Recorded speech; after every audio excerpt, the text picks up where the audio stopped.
você e de ler um trecho da palavra de Deus, que é, na verdade, uma continuação, um passo numa jornada que a gente está vivendo faz um mês. Já faz um mês que foi levantada uma palavra na nossa igreja, e essa palavra que Deus colocou no meu coração, diante de muita oração e jejum, é formando filhos espirituais. Formar filhos espirituais é algo que faz parte da jornada da vida com Cristo. E a gente já tem falado e enfatizado isso de diversas formas. E hoje eu quero falar um pouco mais sobre isso no livro da Bíblia, que é a base bíblica para essa jornada de 12 meses na nossa igreja, até julho do ano que vem, de 2025, que é o primeiro livro de João. Está lá no finalzinho da Bíblia, perto de Apocalipse. Mas hoje eu gostaria de ler dois versículos no capítulo 3. 1 João, capítulo 3, os versículos 2 e 3. A palavra de Deus vai dizer assim: Amados, agora somos filhos de Deus, mas ainda não se manifestou o que haveremos de ser. Sabemos que, quando Ele se manifestar, e esse Ele aqui é uma referência a Jesus Cristo, tá bem? Então, quando Ele se manifestar, está dizendo, quando Jesus voltar, e nós o veremos quando Ele voltar, seremos semelhantes a Ele, porque haveremos de vê-lo como Ele é. E todo o que tem essa esperança nele purifica a si mesmo, assim como ele é puro. Amém, queridos? Sabe que algumas semanas atrás, a primeira palavra que eu trouxe sobre formar filhos espirituais, baseada no versículo que é base bíblica mesmo de toda essa jornada, que é o principal, 1 João capítulo 2, verso 28. E agora, filhinhos, permaneçam nele, para que, quando ele se manifestar, tenhamos confiança e não sejamos envergonhados, tendo de nos afastar dele no dia da sua vinda. Quando eu entreguei essa palavra, eu estava falando sobre a importância de que, como família de Deus que nós somos, a gente tem um nível de responsabilidade sobre a vida espiritual uns dos outros. Não sobre a salvação uns dos outros, porque salvação é algo individual entre nós e Jesus, mas sobre o crescimento espiritual uns dos outros. Nós temos um nível de responsabilidade. E, naquele momento, a gente colocou uma meta, que é uma meta de um ano, uma meta de 12 meses, de caminhar com pelo menos 2 pessoas, de uma maneira intencional. Uma pessoa que esteja à nossa frente, que já tenha aprendido coisas que nós queremos aprender, que já seja mais madura do que nós, que já seja mais firme na fé do que nós, como uma referência para a gente aprender com essa pessoa e crescermos de acordo com aquilo que ela já vive. Mas também a gente olhar para uma pessoa que está atrás de nós. E quando eu digo atrás, não é uma pessoa inferior, mas uma pessoa que ainda não vive aquilo que nós vivemos. E a gente poder se abrir para essa pessoa, a gente poder se doar para essa pessoa e compartilhar com essa pessoa tudo aquilo que Deus tem feito nas nossas vidas. E eu disse naquele dia que, mesmo que você viva muito pouco, que você saiba poucas coisas ainda sobre Jesus, mas o pouco que você tem, você já pode compartilhar para abençoar a vida de alguém. Aí, algumas semanas atrás, quando a gente meditou no capítulo 1 de 1 de João, no capítulo 1 de 1 de João, que lá nos versículos 3 e 4 dizem assim: o que nós vimos e ouvimos, anunciamos também a vocês, para que também vocês tenham comunhão conosco.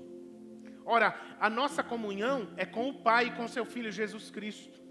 Escrevemos essas coisas para que a nossa alegria seja completa. E a gente percebe nesses versículos o homem de Deus falando aos cristãos com um coração de pai, um coração materno também, espiritualmente falando, lógico, né? Onde ele está compartilhando com os irmãos tudo aquilo que ele já cresceu, porque ele entende que não existe alegria maior na vida de um cristão, de um discípulo de Jesus, do que ver pessoas ao seu redor crescendo e você podendo contribuir com esse crescimento nas vidas delas. Então, melhor do que crescer é crescer juntos. É quando a gente cresce, mas a gente cresce com pessoas caminhando junto conosco também. E naquele momento eu me lembro que a gente teve um tempo de oração poderoso, onde nós oramos para que o Senhor derramasse sobre nós um novo batismo. Não um batismo nas águas, mas um novo batismo de amor. Um novo batismo de responsabilidade uns com os outros.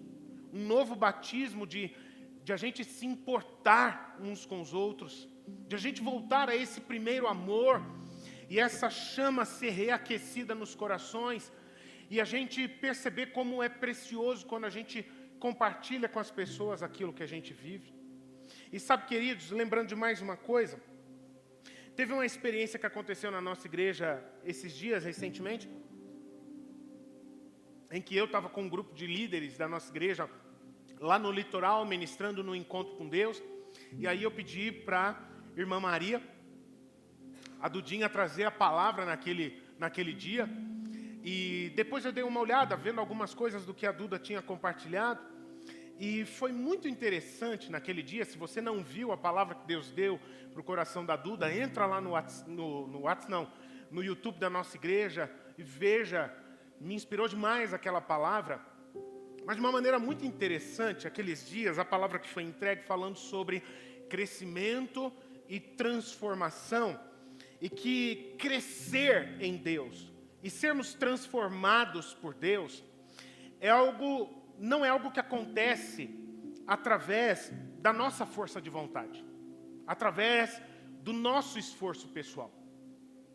Mas é uma coisa que acontece à medida que a gente conhece mais de Jesus e que a gente vive Jesus mais e mais. Então, contemplar a Jesus, conhecer a Jesus, andar com Jesus, é algo que não gera só conhecimento aqui, mas gera transformação das nossas vidas. E eu quero falar um pouco mais sobre isso também. Porque esse texto de 1 de João capítulo 3, que a gente está meditando nessa noite, ele vai falar sobre estas mesmas verdades, de que nosso crescimento, a transformação das nossas vidas, não é resultado do nosso esforço pessoal, da nossa força de vontade. Nós nunca seremos bons o suficientes para transformarmos a nossa própria vida. Isso tem que ser feito de fora para dentro, nas nossas vidas. Mas nós permitirmos que Deus, através da vida do seu Filho Jesus Cristo, faça isso em nós. Mas é interessante que o apóstolo João, ele inverte essa ordem. E em primeiro lugar, ele chama a nossa atenção para aquilo que Deus pretende que a gente seja lá no futuro, para depois falar do que Ele espera de nós hoje. E isso é algo muito interessante, porque na caminhada com Cristo, assim como eu acredito qualquer coisa importante na nossa vida, a gente tem dificuldade de chegar a algum lugar se a gente não tiver um alvo. Não é verdade? Então, é a partir da definição de um alvo, é que então eu vou definir uma estratégia, eu vou bolar uma estratégia de como chegar até lá. Você consegue entender comigo que é meio estranho e pode ser até inútil se a gente bola uma estratégia para avançar, se a gente não sabe para onde a gente está indo e onde a gente quer chegar? A gente pode fazer muito bem algo que não nos leva a lugar nenhum. Porque quando nós não sabemos para onde estamos indo, qualquer direção vai servir. Faz sentido? E eu vou falar mais uma coisa para vocês sobre isso, gente. A gente, na nossa geração, vive um surto desse comportamento. De pessoas que se contentam em estar em movimento, mesmo que não saibam para onde estão indo e no que vai dar o seu esforço. Pessoas que estão correndo, fazendo um monte de coisas, mas para chegar aonde? Para se tornarem o quê? Ah, não sei, Deus sabe. Como discípulos, não é assim que Deus quer que a gente viva. Ele não quer que jogar com a gente como se fosse um tiro no escuro, como se Ele estivesse jogando dados, e na hora menos que esperada você está indo, e aí você acha o lugar aonde você deveria chegar. Queridos, uma coisa muito importante na vida de um cristão, é nós sabermos o que nós queremos, é nós sabermos aonde queremos chegar, e a gente direcionar o nosso caminhar nesse sentido. Essa palavra que o apóstolo João coloca, ela nos ajuda a gente corrigir, a gente realinhar. Então, eu quero falar para você, em primeiro lugar, nessa palavra, que talvez você esteja com uma vida muito intensa, muito agitada, mas isso não significa que você está vivendo a vontade de Deus, e isso não significa necessariamente que você está crescendo. Pode ser que sim, pode ser que não. E você precisa fazer uma reflexão sobre a sua vida.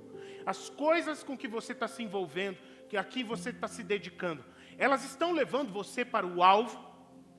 E, portanto, a outra resposta que você tem que ter clareza é: qual é o teu alvo? Para onde você está indo? Porque aí sim você vai saber dizer se você está caminhando na direção certa ou não. Então, nessa imagem do futuro, o Senhor mostra para a gente aquilo que nós haveremos de ser. E é algo desafiador o que nós haveremos de ser. O que ele diz é que nós haveremos de ser, em outras palavras, perfeitos. Você sabia que essa é a vontade de Deus para mim e para você? Aqui, nenhum de nós somos perfeitos. Mas o nosso alvo deve ser a perfeição. O nosso alvo deve ser a perfeição. Aonde nós queremos chegar deve ser ao ponto de, como diz num outro lugar na Bíblia, de sermos encontrados como varões e varoas, homens e mulheres, moças e rapazes, perfeitos. A perfeição deve ser o nosso alvo. Mas ele coloca essa perfeição que é o nosso alvo futuro, comparado com aquilo que nós ainda somos hoje, que não somos perfeitos. É por isso que você que é da casa, provavelmente você já me ouviu falar em algum momento sobre, a respeito de que nós somos uma comunidade de gente que não é perfeita, e isso tem tudo a ver com ser igreja. Não é um grupo de pessoas perfeitas, mas nós temos como alvo aquele que é perfeito. Nós seguimos e nos inspiramos naquele que é perfeito, Jesus Cristo. Então, a nossa caminhada, ela é a relação entre essas duas coisas. Aquilo que nós ainda não somos, que nós haveremos de ser, mas que nós somos hoje, e o quanto falta para nós chegarmos até lá, sendo transformados um pouco a cada dia. E falar mais uma coisa, essa transformação, uma outra informação útil que esse texto nos dá, é que essa transformação, ela não tem fim aqui na Terra. Eu não sei qual que é o teu plano de vida, em termos de quantos anos você pretende viver.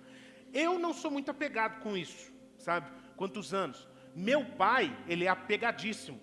Ele diz que ele já falou com Deus em oração que ele não aceita viver nessa terra menos do que 119 anos. É daí para mais. Tá tudo certo, se isso é para ele. Mas agora, sabe uma coisa que é interessante? Seja 60, 90, 119, ou se Deus der oportunidade, porque talvez os que são mais jovens aqui, segundo diz a ciência, essas gerações mais novas têm o potencial de passar dos 120 anos normal. Não sei se vai ser realidade ou se não, mas a ciência fala, estima isso. Mas seja lá quanto tempo você viver na Terra, seja muito tempo ou pouco tempo, você estará sendo transformado um pouquinho todo dia. E por melhor que você já tenha se tornado, se você fechar os seus olhos e conversar com o Espírito Santo, Ele vai mostrar para você algum detalhezinho que ainda precisa ser tratado lá dentro. Isso acontece comigo. Isso acontece com todos nós que estamos aqui. A Bíblia chama isso de santificação. Experiência da santificação. Estamos sendo transformados um pouquinho a cada dia, numa experiência que na terra não vai terminar nunca, até o último dia da nossa vida. Para a perfeição, ela ser alcançada só quando nós nos encontrarmos com Jesus, na eternidade. Porque aí, aquele resto que falta de transformação, Jesus vai pegar e já vai dar o toque final.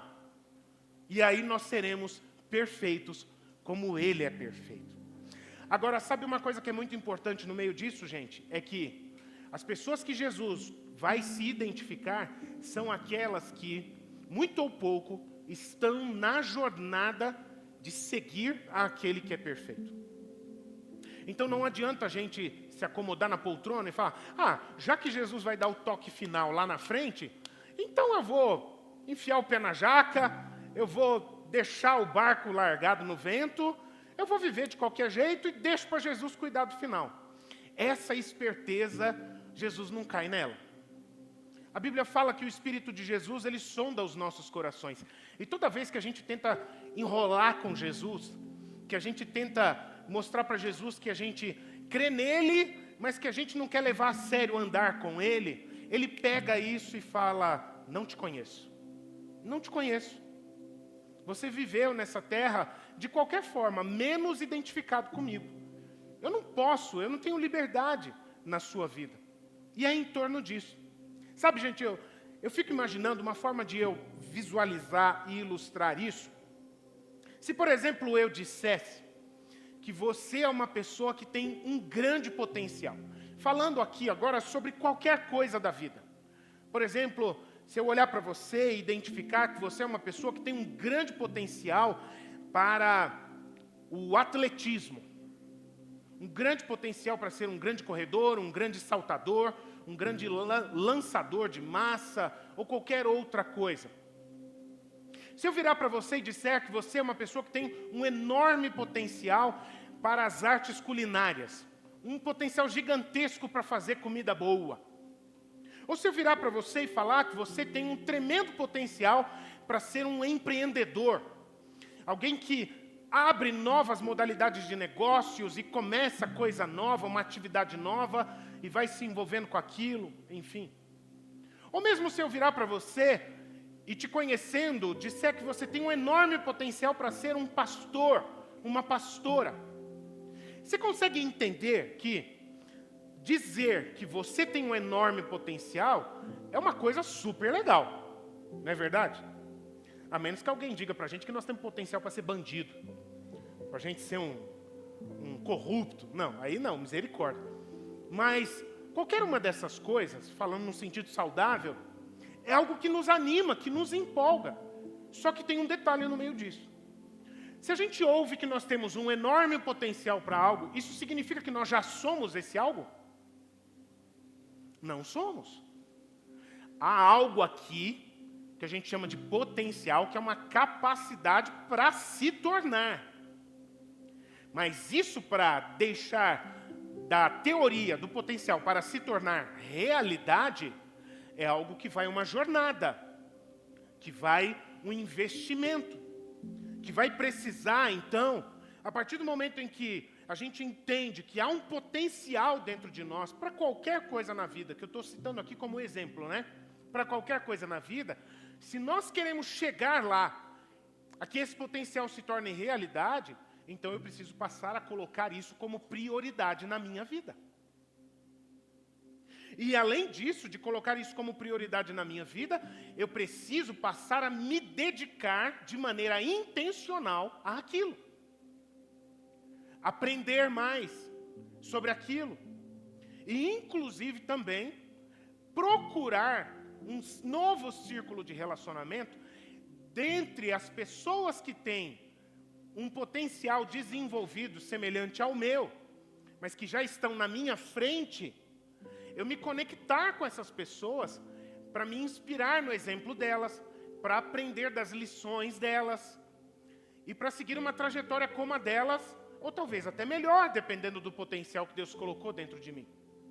Para que aí, um dia lá na frente, eu vá me tornar uma realidade. Esse potencial se torne, de fato, uma realidade. Queridos, quando a gente pega essa ilustração e a gente traz para a nossa vida espiritual, é exatamente isso que Deus está querendo dizer. A maneira como Deus nos vê hoje, Ele nos vê baseado no nosso potencial futuro. E a obra que Deus faz na nossa vida hoje é sempre voltada para nós chegarmos a ser a pessoa que Ele tem para nós sermos lá na frente. Mas aí a gente pega a palavra de Deus, e se a gente for ser mais específico espiritualmente, qual é o potencial que a Bíblia diz que todos nós temos? Esse daqui é um potencial que todo ser humano na face da terra tem igualmente. E aí eu vou falar para você.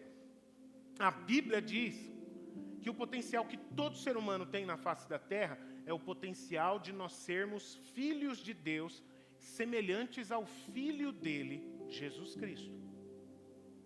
Essa é uma oportunidade que Deus dá a todos. A Bíblia diz que a vontade de Deus é que todos sejam salvos e ninguém se perca. Agora, não é uma realidade, gente, que ainda que essa seja a vontade de Deus e seja isso que Deus vê a respeito de todo mundo, hoje nós temos no nosso planeta, já estamos quase em 8 bilhões e 200 milhões de pessoas na face da Terra. Você consegue entender que Deus vê essa possibilidade em todas as pessoas? Mas é claro, todo mundo se torna filho de Deus, semelhante ao Filho dele, Jesus Cristo? Não. Tem gente que isso se torna realidade e tem gente que isso não se torna realidade, que não se torna filho de Deus, semelhante ao seu Filho. Agora, como qualquer pessoa pode então se tornar filha de Deus?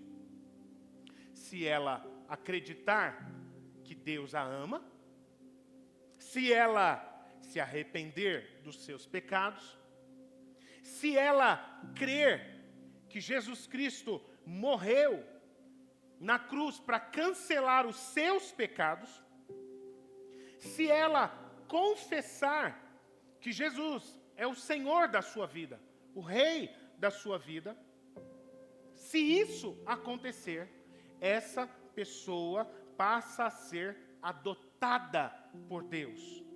Ela recebe o direito de ser chamada filho e filha de Deus. É essa que é a condição que faz com que o potencial de se tornar filho de Deus semelhante a Jesus se torne realidade. Então qualquer um pode ser filho de Deus, mas nem todos são. Porque tem gente que não crê que Deus as ama. Porque tem gente que não se arrepende dos seus pecados. Tem gente que até sabe que Deus as ama, mas tem gente que não se arrepende dos seus pecados, que não quer mudar de vida. Tem gente que quer mudar de vida, mas que não crê que Jesus pagou um preço pelos seus pecados na cruz. Ela fica tentando salvar a si mesma. E esses probleminhas que acontecem na vida de muitas pessoas é o que torna impossível a pessoa de se tornar filho ou filha de Deus. Mas, queridos, esse texto fala um pouco mais para a gente. Como que, ainda que salva, que filho e filha de Deus, uma pessoa ou qualquer pessoa pode ser semelhante a Cristo. E a maneira como qualquer pessoa, essa é uma porta, uma oportunidade que está estendida a todos os que quiserem. E a condição para isso se tornar realidade é a pessoa seguir a Cristo todos os dias da sua vida. Ela, à medida que ela segue a Cristo, ela vai se tornando cada vez mais parecida com ela. Ela vai andando junto, conhecendo a Cristo, e esse andar junto, conviver e conhecer a Cristo, vai gerando um impacto dentro das nossas vidas. É muito curioso quando uma pessoa que anda muito com outra pessoa, ela vai pegando jeitos dela. Ontem eu estava vendo com a Moni um vídeo de um casal de idosos, bem idosinhos assim, e eles estavam juntos ainda fazendo uns planos, mesmo já bastante idosos. E como aquele casal era um parzinho de vaso, gente. Como eles eram parecidinhos um com o outro. E aí a gente estava lá vendo isso e eu fiquei pensando, eu acredito que lá atrás, sei lá quantos anos atrás eles se casaram, eles não eram tão iguaizinhos assim um com o outro. Mas a experiência de conviver e de compartilhar e de aprender um com o outro foi fazendo com que eles se tornassem cada vez mais parecidos um com o outro. Aqui, eu estava brincando com a Lari agora há pouco, né? Que ela pegou o movimento que eu gosto de fazer aqui, aquele fervo que eu gosto de fazer aqui no nosso meio, né? E talvez alguém pode virar e falar, poxa, além do exemplo que eu peguei da Lari aqui, mas às vezes conversando com alguma pessoa, algum líder da nossa igreja, alguém pode chegar e falar, poxa, você está falando do mesmo jeito que o pastor André fala. Desde que não seja uma imitação barata, alguém querendo fazer uma cópia, mas isso é natural, gente. É natural. Se você anda com uma pessoa, você vai pegar uma ou outra coisa dela. Mais uma vez falando, não estou falando como uma imitação barata, mas eu estou falando pelo impacto que a vida produz em nós. É assim que acontece com pais e filhos que caminham muito juntos. Nossa, você está falando do jeito do seu pai. Nossa, você está andando, você senta, cruza as pernas do mesmo jeito da sua mãe. Pô, faz todo sentido, né? Vive juntos, faz tudo juntos. A mesma coisa acontece, gente, na nossa vida com Cristo. Então você consegue perceber que se você olhar para dentro do seu coração e observar, gente, eu ainda estou muito diferente de Jesus. Quando eu abro a Bíblia e eu vejo quem Jesus é, e eu olho para a minha vida, eu percebo que a diferença é muito grande. Sabe o que isso indica? Sabe que isso é uma informação útil? Porque isso mostra que você não está andando com Jesus muito ultimamente. Porque se você estiver andando com Jesus, essa diferença vai diminuindo. Não da água para o vinho, de um dia para o outro, você ganha 2 asas aqui, uma auréola na cabeça brilhante, veste. Não, mas um pouquinho a cada dia. Esses dias eu estava falando na nossa célula exatamente isso. A gente estava lá, abriu as células pares, as crianças foram para um lugar, as mulheres foram para outro lugar, e os homens estavam juntos, e a gente abriu a Bíblia e estava naquele momento de compartilhar da palavra, e a gente falou um monte de coisas, enfim, e eu fiquei tão feliz, foi algo que para mim foi especial, porque eu sou pastor, então o pastor tem umas manias que a gente às vezes não consegue se controlar, tá? E uma delas é de ficar observando as mudanças nas vidas de cada um dos seus irmãos, quem você caminha junto. E aí, eu estava ouvindo cada pérola sair naquele momento de compartilhar da palavra na nossa célula, que eu fiquei pensando, meu Deus, há 1 ano atrás esses caras não falariam o que eles estão falando agora.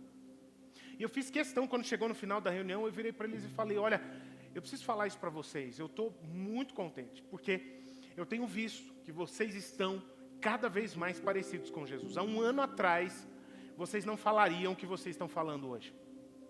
Isso não é ideia que o pastor bota dentro da cabeça, aqueles papos furados. Ah, sua igreja permite, sua igreja não permite. O que o pastor da tua igreja fala? Meu irmão, não tem nada a ver comigo. Eu estou aqui para cuidar de você, eu estou aqui para servir você. A coisa é definida pelo tanto que você anda com Jesus. E pelo tanto que você tem experiências com Jesus, através de pessoas que Jesus coloca no seu caminho. É disso que se trata. É de Jesus. E quando nós caminhamos juntos, com Jesus. Entende? E é algo que nós precisamos cuidar, porque essa questão do caminhar junto e de nós sermos afetados, nós sermos impactados, é algo que pode afetar as nossas vidas, tanto para bem quanto para mal. Eu não sei se você já percebeu, mas quando você passa um tempo em que você, por exemplo, escuta muita música imoral, tá? Escuta muita música imoral. Eu não sou muito apegado com esse negócio de que crente só pode escutar louvor, tá? Tem algumas músicas que não são de louvor a Deus e que tem uma poesia saudável, e eu não tenho nenhum problema com isso. Mas tem alguns irmãos que já me falaram, pastor, eu não gosto de escutar música que não seja louvor. Amém. Legal. Se isso é importante para você, se isso às vezes tira você do foco, continue assim, tá? Continue mesmo, tá? Mas tem certas músicas, gente, que não dá, né? O mais espiritual dos santos e das santas do Senhor não rola. E sabe o que é o pior? É que isso não é só uma música que a gente ouve. E se você um dia já falou isso, por favor, se tiver lugar no seu coração para escutar essa palavra, não se iluda. Não se iluda. Essas coisas entram na gente. E elas começam a mudar a nossa maneira de sentir, a nossa maneira de pensar. E às vezes sem a gente perceber. A gente já está com umas brincadeiras diferentes que a gente até outro dia não fazia. Entende? A gente já anda falando algumas frases que até outro dia a gente não falava. Às vezes sem perceber, isso entra de maneira muito sutil. Tome muito cuidado, querido, com os vídeos que você assiste. Filmes, qualquer tipo de vídeo. Porque isso é alimento para a alma. Portanto, se for coisa boa, vai trazer o bem para você. Mas se for coisa inútil, vai fazer teu coração e tua vida virar uma lata cheia de lixo. Então essas influências, elas são para os dois lados. E de que isso vai afetar às vezes até o nosso círculo de relacionamento. Eu também, outra coisa, assim como eu entendo que Jesus também não era contra andar com pessoas que não são crentes, ter amizade com pessoas que não são crentes. Pelo contrário, como é que você vai ser bênção na terra se você só anda no meio dos crentes? Né? Como é que você vai ganhar outras vidas para Cristo se você só anda no meio dos crentes? Como é que você vai ser luz com um refletor em cima da tua cabeça de 1.500 watts? Tem como, né? Agora, tem certas amizades que às vezes a gente pega, eu estou começando a fazer umas piadas, eu estou começando a perceber que eu não estou conseguindo me controlar. Essa convivência, eu estou percebendo que estou precisando colocar um pouquinho de limite nela, porque ela está começando a me afetar. Porque isso, gente, é o andar junto, que pode ser uma grande bênção, como pode ser uma grande pedra no nosso caminho e prejudicar muito as nossas vidas. Então, diante destas coisas, a gente de maneira simples vai observar a palavra de Deus colocar para a gente um dever de casa, que é uma coisa que Deus está dizendo aqui, não sou eu que vou fazer na sua vida, é você quem tem que buscar. E na vida com Jesus, isso acontece com muita frequência, tá, gente? É uma parceria entre nós e o Espírito Santo. E tem coisas que o Espírito Santo fala, aqui você entra só com a fé e não se meta a querer fazer a obra de Deus na sua vida. Sou eu que faço. Mas aquilo que eu digo na minha palavra, que é sua tarefa, eu não vou fazer por você. Então aquelas orações, sabe? Tipo, Senhor, não me deixe ir em tal lugar. Para de fazer essa oração, meu irmão. Toma vergonha na tua cara. Toma vergonha na tua cara. É uma decisão. Eu não vou mais naquele lugar. Não adianta você orar. Talvez você possa orar, Senhor, me dá graça para eu ficar firme e não ir naquele lugar. Ok. Ele sabe o que você está querendo, ele só está pedindo graça para que você tenha força suficiente para, na hora de tomar uma atitude, você tomar a atitude que precisa tomar. Mas não peça para Deus em oração, Deus, por favor, se eu estiver fazendo uma coisa errada, Senhor, coloca teus anjos para tirar minha mão de lá e não deixar eu fazer. Meu irmão, vai rolar não. O Senhor não anda ocupando os anjos dele com isso não. Para servir a gente com outras coisas, com aquilo que a gente realmente quer, com aquilo que a gente realmente está buscando. E nós só precisamos da graça dele para a gente romper, para a gente vencer. Amém? Isso faz sentido para você? A gente precisa amadurecer, meus irmãos. A gente tem que parar de brincar. A gente tem que focar as nossas orações naquilo que realmente nos leva na direção do alvo maior, do alvo perfeito. E a gente parar de ficar enrolando. Sabe aquele negócio? Não, mas eu estou orando, eu estou falando com Deus, mas eu não quero mudar. Tem um pregador que ele fala que tem muita gente que guarda na sua vida uns pecados de estimação. É aqueles pecados assim, não é aquele pecadão, aquele pecado se as pessoas descobrirem, vão ficar escandalizadas, vai sair na Gazeta do Povo. Não, é um pecadinho assim, que não atrapalha ninguém.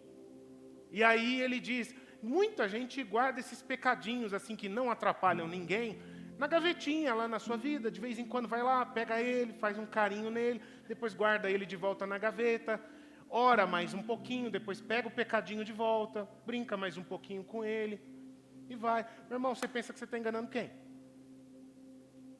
Você vai enganar aquele que sonda mentes e corações? Você acha que você vai enganar aquele que conhece todas as coisas antes delas virem a existir? Não tem como. Não tem como isso acontecer. Então, qual deve ser o nosso foco que o Senhor espera? Se nós cremos no amor dele, se nós cremos no Filho dele, Jesus Cristo, qual que tem que ser o nosso foco? O nosso foco tem que ser a santificação. Santificação não é só parar de pecar. É muito mais do que parar de pecar. Parar de pecar é pureza, purificação. Santificação significa você parar de dar destinação errada para a tua vida. Você pegar a sua vida e dedicar ela só para aquilo que realmente vale a pena, para aquilo que é eterno, para aquilo que vem do céu e não de lá de baixo. Entende? Isso é santificação. Algumas semanas atrás, eu falei um pouco sobre isso, eu não vou ficar me prendendo muito nisso. Mas uma pessoa que tem o mesmo alvo de Deus para a sua vida, a santificação deve ser o seu foco. Focar a sua vida em Deus e nas coisas que Deus tem para você. E aquilo que não tem nada a ver com Deus na sua vida, às vezes pode ser até uma coisa lícita. Às vezes pode ser até uma coisa que não faz mal a ninguém. Todo mundo faz. Todo mundo usa. Dia desse eu estava conversando... Olha eu contando história aqui. Dia desse eu estava conversando com alguns jovens da nossa igreja, a gente falando sobre namoro. Por exemplo...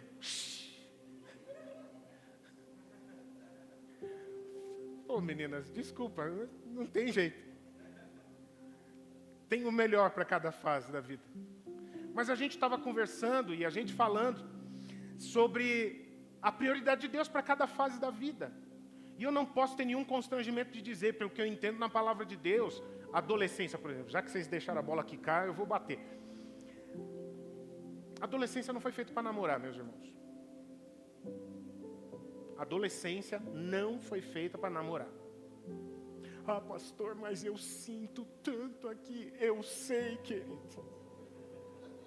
Vamos orar, vamos andar junto, vamos comer uma pizza com Coca-Cola gelada, bem grande. Adolescência não foi feita para namorar.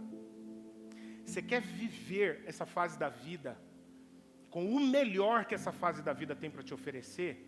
Que você tenha um círculo de amizade super legal. A adolescência foi feita para viver na roda de amigos. Sabe o que é um bom adolescente? É um adolescente que estuda legal, né? Você não precisa ser o Einstein na matemática, na física, mas se esforça lá, esforçadinho, faz o seu melhor, enfim. Às vezes bate na trave numa recuperação, mas vai lá e consegue, avançamos, né? Você cumpre seus compromissos com a sua família, você vive levando a sério as coisas de Deus na sua vida e você anda no meio dos seus amigos. E ao falar isso, eu preciso falar não só aos jovens, mas eu preciso falar aos pais dos jovens. Meu irmão, minha irmã, você que é pai de adolescente, você não deixa teu filho sair com seus amigos. Você está atrapalhando a adolescência do teu filho. Deixa teu filho sair. Deixa teu filho sair. Se você confia, para onde ele vai?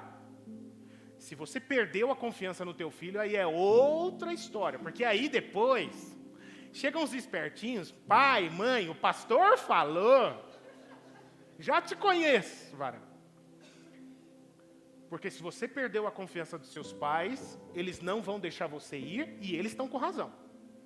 Estão cheios de razão. Entende? Então assim, cara, seja um jovem legal, anda na linha, tenha um bom relacionamento com a sua família. E eles vão confiar em você.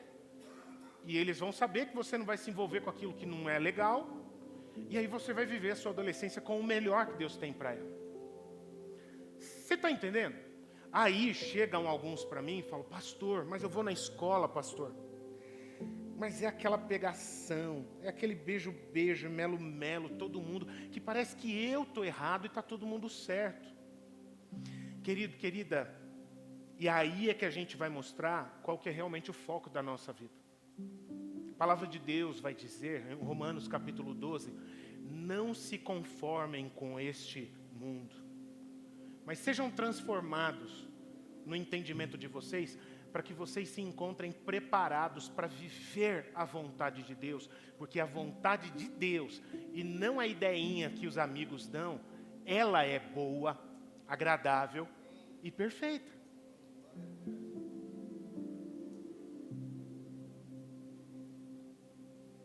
E eu estou citando um exemplo de muitas coisas que a gente vê todo mundo fazendo aí, e às vezes causa a sensação, poxa, será que sou eu que estou errado? Porque eu estou seguindo um caminho aqui que Deus me mostrou que é aqui que eu tenho que ir, mas todo mundo está passando na minha frente e parece que eu estou virando trouxa. Meu irmão, minha irmã, fica tranquilo, porque o trouxa de verdade, desculpa usar o peso da palavra, mas só estou usando o que a gente às vezes fala no dia a dia, assim, né? O trouxa de verdade, quem vai ficar para trás de verdade, vai ser mostrado diante de Jesus na eternidade. Você pode ter certeza disso. Então, aquilo que Deus tem falado ao seu coração, se agarre com isso, porque as palavras dele são palavras de vida e são palavras de eternidade. E vale a pena guardar e seguir essas palavras. Amém, gente? Às vezes nós pedimos a Deus para que a gente conheça Ele melhor. E a gente quer saber como Deus é. Às vezes a gente até ora, e é uma oração legítima, tá? E canta também que nós queremos ver a Deus. E Deus às vezes se revela a nós em visões maravilhosas, fantásticas, às vezes pela graça dEle. Ele dá isso para alguns de nós. Mas, meu irmão, abre os seus olhos.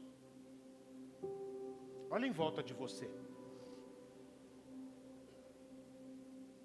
Veja que talvez Deus, Ele já tem colocado alguém do lado de você com a intenção de tornar você cada vez mais parecido com Jesus. E você está orando, Deus, eu só quero ver você, eu só quero ver você. E Jesus falando, olha para a pessoa que eu coloquei do seu lado, ela é um anjo que eu coloquei na sua vida para te abençoar. E você quer conhecer muito a Cristo. E às vezes você não entende que andar com um irmão, andar com uma pessoa de Cristo, vai propiciar muitas vezes que você conheça mais a Cristo da maneira mais natural que Jesus quer que a gente viva. É uma pessoa imperfeita, sim. Eu sou um homem imperfeito também. Mas Deus está presente do lado desse seu irmão.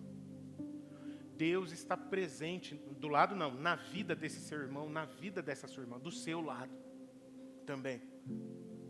Às vezes Deus já está agindo na nossa vida através dessa pessoa que Deus colocou sobre as nossas vidas, com a responsabilidade de cuidar da gente, de encaminhar a gente, de ajudar a gente a seguir na direção que é segundo a vontade de Deus. E a gente está orando dizendo, Deus, mas eu não aceito, Pai, eu quero que o Senhor mande um anjo e venha falar diretamente com a gente. E a gente está desperdiçando experiências maravilhosas que Deus tem para a gente.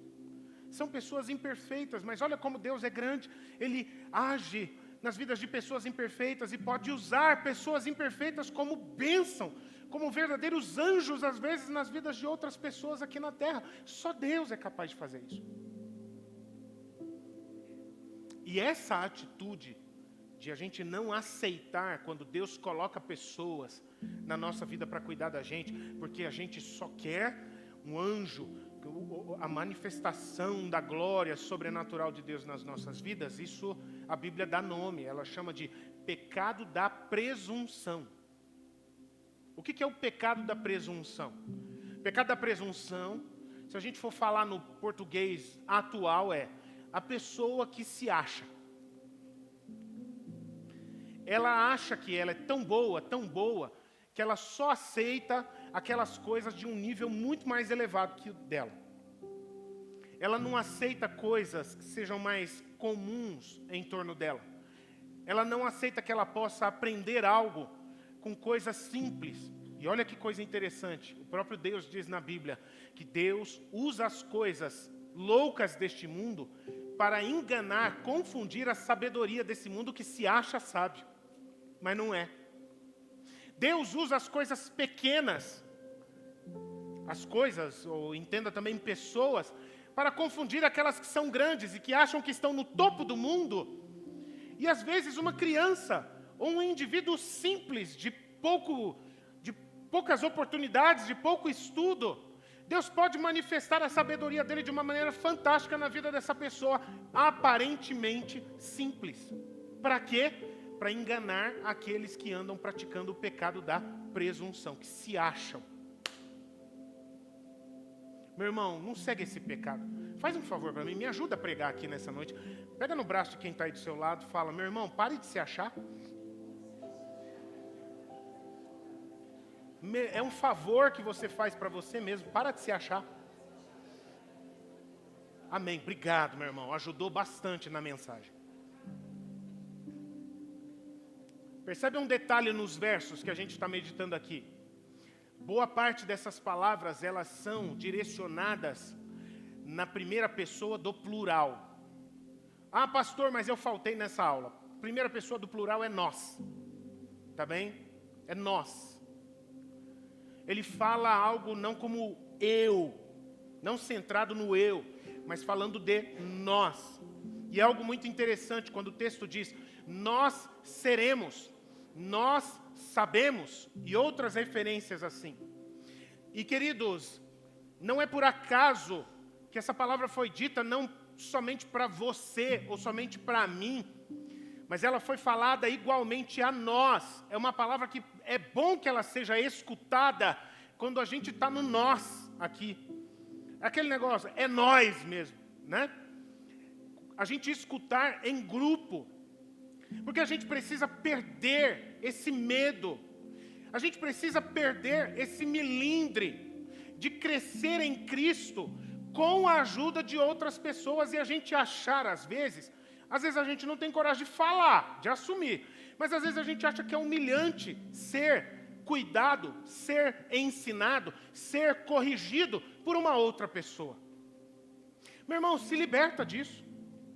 Para com esse milindre. Esse milindre a Bíblia chama de orgulho. Porque é assim que Deus quer que a gente cresça. É vida na vida. É Deus agindo no irmão, que age na vida do irmão, que age na vida do outro irmão. E assim o mundo vai sendo cheio do conhecimento da glória do Senhor. A gente precisa se libertar disso, mesmo se você ou eu, a gente tiver um tisquinho desse orgulho. Um tisquinho desse medo, desse milindre, isso já nos atrapalha. Isso já faz mal para a gente. Então, às vezes, uma pessoa vem conversar com a gente, querendo nos ensinar algo. E aí a gente já torce o nariz, pensando, ele está vindo me ensinar isso, mas ele faz isso, faz isso, faz isso e faz isso. Que coisa feia. Quer dizer, então, que Deus não pode usar pessoas imperfeitas? É isso que você está querendo dizer? É claro que Ele pode. O fato de, às vezes, nós sermos ensinados por alguém que não é perfeito não quer dizer nada.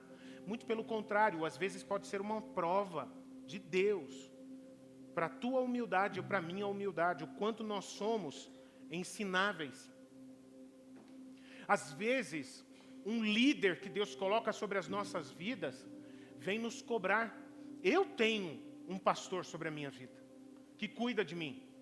E que toda vez que eu saio do nosso discipulado, que eu passo lá 3 dias. Aí, pessoal da Avance, eu gasto com vocês aí 2h30, 3 horas no mês. E eu fico lá, na orelha, lá, vocês têm que fazer isso, toma juízo com aquilo, 3 dias. E aí depois, vez em quando meu telefone toca e o meu pastor vem me perguntar: e aí, André, você está vivendo aquilo que nós conversamos no último discipulado? E aí eu ficar meio bravo. Eu não te devo satisfação. Eu não preciso falar das coisas que eu estou fazendo na minha vida. Preciso sim. Preciso sim. Porque eu mostro com essa atitude que eu tenho temor do Senhor. Como? Respeitando as pessoas que Deus coloca sobre a minha vida para cuidar de mim. Minha intenção não é ficar pegando no pé de vocês, filhos, não, tá? Que vivem com os pais, mas é a mesma coisa que a Bíblia diz em relação aos pais. Às vezes o filho quer ser aquele super espiritual, que quer fluir no profético, e que sonhos e mistérios e revelações, e que quer viver no jejum e na oração, e se pudesse todo final de semana estava num monte e tal. Aí chega em casa, é um filho bocudo, desobediente, não faz as coisas básicas que os pais pedem para fazer para ajudar no dia a dia de casa. Aí chega na igreja, é só glória a Deus, aleluia. Eu sou muito de Deus. Você não é não, meu irmão. Você não é não. Você está se achando.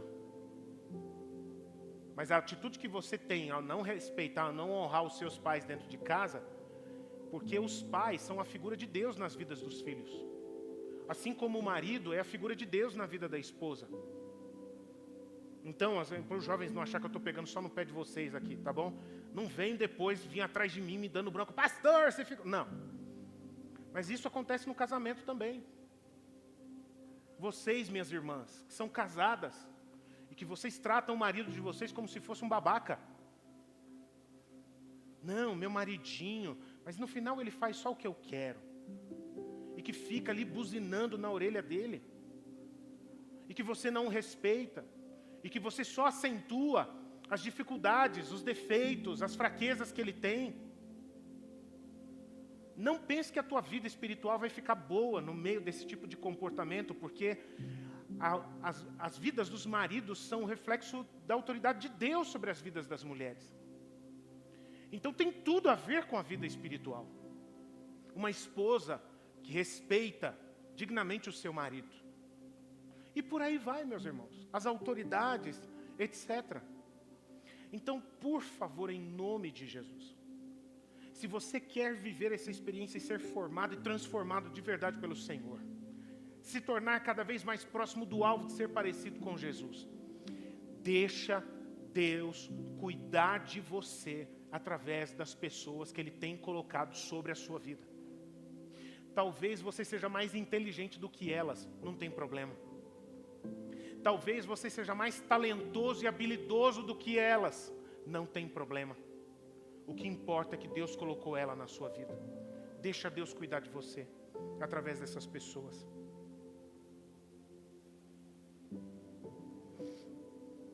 Eu fico imaginando numa empresa, a pessoa chegar dentro de uma empresa para um dia de trabalho normal, e aí ela pede para ir lá no gabinete do dono da empresa, lá no escritório do dono da empresa. Eu quero falar com o dono da empresa. Quer falar o quê? Eu sou um funcionário, eu tenho um negócio muito importante para falar com o dono da empresa. Aí o dono da empresa dá uma atenção lá para você, e aí você chega para o dono da empresa e fala: eu sou um funcionário da empresa, lá no setor, no departamento fulano de tal, e eu vim aqui para dizer para você que a partir de hoje eu quero ser o teu braço direito. Eu vou ser o melhor ajudante teu nessa empresa, tá bem? Então, se você acreditar, arruma uma sala para mim aqui do lado da sua, e eu vou ajudar você a fazer essa empresa ser a melhor empresa que ela poderia ser um dia. Muito provavelmente, o que você acha que vai acontecer?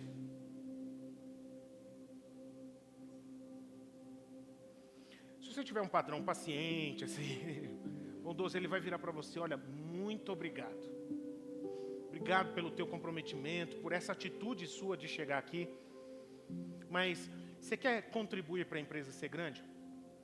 Volta lá para o teu setor, faz o teu melhor lá e ajuda o encarregado que está sobre você, o teu gerente, o teu supervisor, a fazer com que aquele setor seja o melhor para a empresa. Aí eu vou reconhecer você, vou promover você. E talvez um dia, você vai até ter uma sala aqui do lado da minha. Mas primeiro você precisa provar o seu valor naquilo que eu dei para você fazer hoje. E sabe que não é interessante que Jesus falou a mesma coisa? Aquele que não for fiel no pouco, nunca estará preparado para ser colocado sobre o muito. Mas às vezes a gente acha que pode. A gente nem acertou os ponteiros ainda com o pouco que Ele tem dado para nós, e a gente já quer, Senhor, eu quero muito, eu quero muito, eu quero muito. Será que você está preparado? Talvez você poderá chegar lá, e essa é a vontade de Deus para você e para mim. Mas talvez ainda tenha uma jornada que nós precisamos seguir.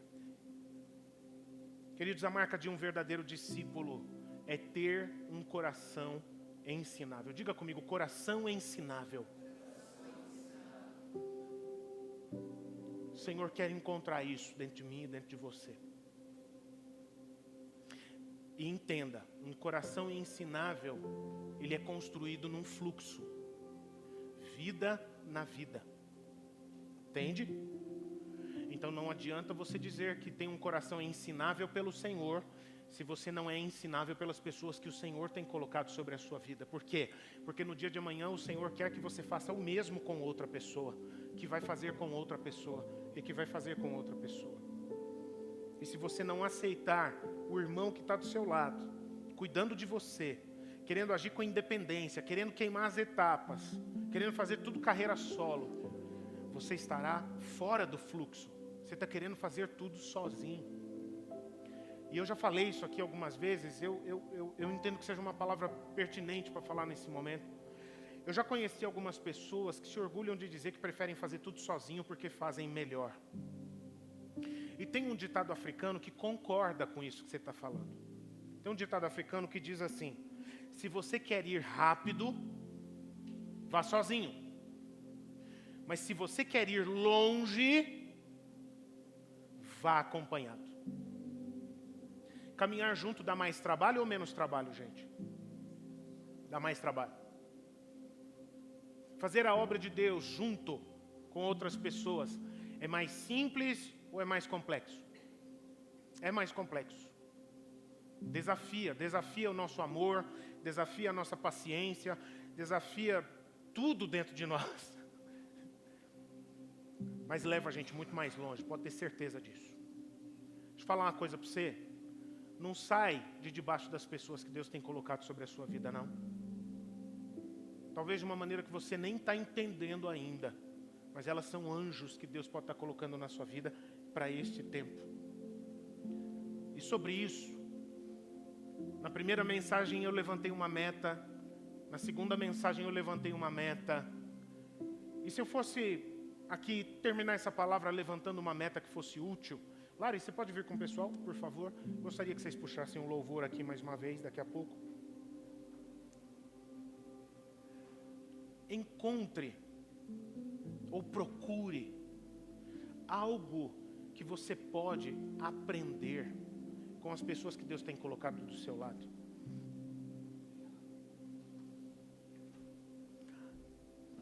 Com certeza você pode aprender algo de Jesus. Se tornar algo que pode ajudar você a se tornar mais parecido com Jesus, através das pessoas que são responsáveis por você hoje, de alguma forma. Eu estou falando talvez do seu discipulador, da sua discipuladora. Eu estou falando talvez do seu líder de célula, da sua líder de célula. Eu estou falando talvez do seu líder de ministério. Eu estou falando talvez até de uma pessoa na tua casa que Deus colocou sobre você e que você até hoje tem achado que não. Mas se você tiver com o coração sensível e ensinado para ouvir Deus, você vai perceber que tem algo que você pode aprender de Jesus com essa pessoa e que pode ser uma grande bênção na sua vida. E sabe o que eu gostaria de pedir para você? Quando você identificar isso, faz uma coisa que você nunca fez por essa pessoa. Procura ela esses dias. Pode ser hoje. Se você não quiser assim, não, se eu deixar para amanhã eu vou esquecer. Se eu deixar até a reunião de célula dessa semana talvez passe. Procura hoje essa pessoa. Vira para ela e fala, olha, sabe uma coisa que eu vejo Jesus em você? É porque você faz assim, assim, assim. E eu gostaria muito de aprender a ser igual você, a ser igual a Jesus como você, agindo dessa forma. Fala para essa pessoa que você repara isso nela, que você identifica essa marca de Jesus na vida dela, e que você quer se inspirar. Sabe, tem um pregador que ele diz assim, e essa palavra ela bate tão forte no meu coração, gente, que ela diz assim: a unção que você honra, você participa dela, você recebe. Você pode falar isso comigo? Diga comigo: a unção que eu respeito. Vamos trocar as palavras. A unção que eu respeito, eu também recebo. Então, todas as vezes que você reconhece as marcas de Cristo na vida de uma pessoa que Deus colocou sobre você, isso é algo que abençoa a pessoa que está escutando, mas Deus, pela graça dele, também vai fazer com que essa unção seja derramada sobre a sua vida. Isso é muito poderoso. Eu gosto disso. Eu tenho prazer de caminhar com gente de Deus. Não importa o momento na caminhada com Cristo que elas estão vivendo, mas o que importa é que eu sei que tem algo de Deus dentro delas que eu não tenho, e que se eu andar junto com ela, eu vou compartilhar disso e vou viver isso também. E queridos, você consegue imaginar que seria maravilhoso se a gente criasse um ambiente onde todos fizessem um pouco isso? Você consegue ver isso? Você pode ficar em pé, por favor? Eu gostaria que em pé você fechasse seus olhos. E eu gostaria que você falasse com Deus uma oração de gratidão. Comece a se lembrar das pessoas que Deus tem colocado sobre a sua vida, para cuidar de você, para ensinar você, para inspirar você, encorajar você a seguir no caminho de Deus. Não tem problema se elas são pessoas imperfeitas. Deixa que Deus cuida dessas coisas na vida delas. Agora, da sua parte, eu gostaria só de te encorajar. Agradeça a Deus pelas vidas delas.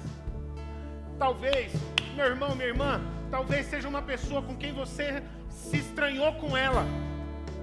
Talvez seja uma pessoa com quem você, de vez em quando, vocês entram numa rota de colisão.